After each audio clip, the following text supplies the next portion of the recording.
All right, everybody. Hi, I'm Coach Dylan over here at Herald Square Chiropractic and Sport. I'm here with Dr. Chris Cueto, the stick doc.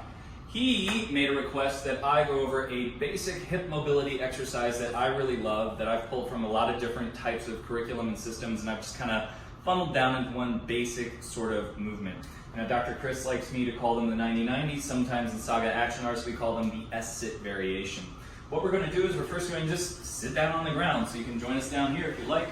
And I like to actually start clients and or patients in a bent knee sit position. Just feet on the ground, knees up, nice and slouched even. You can just slouch because the main principle that we're going to talk about here is activation. What I'm going to do is I'm going to put my hands on the ground and I'm just going to pressurize my core, lift my chest up, not my rib cage, just my chest, squeeze everything together just like we're doing one of the lower body core exercises, right? And then I'm going to slouch and relax again.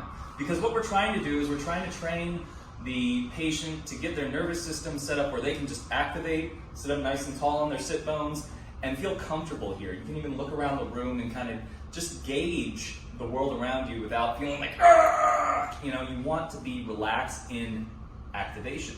So now what we're going to do is we're going to take one of our feet, I'm going to take my left, swing it behind us with that bent knee, and take our other foot, leg, whatever you want to call it, and put it also square. So we've got this and this. So I call it an S-sit, some people call it a 90-90.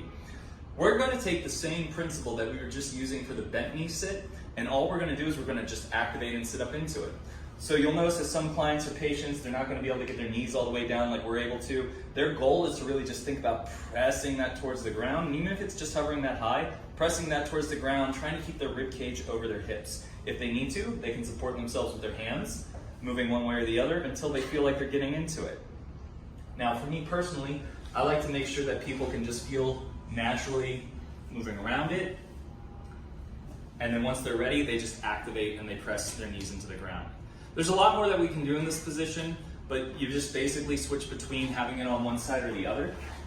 And there's not a lot of corrections to be made with Dr. Chris because he's already a fairly athletic person. You can pull your knee further back. You can put this leg further forward. Open up that leg. Great. So now you're all slouched over and everything. Sit up as high as you can. All right. So now you want to just shove your hips down into the ground. Okay? So there's just a lot of play with here, trying to feel the activation points, trying to feel the tissue kind of opening up. And that's all you really want to focus on. You just want to find a posture, sit in it relaxed, sit in it activated, and go back and forth between that until you get used to it enough that you can comfortably move throughout those positions.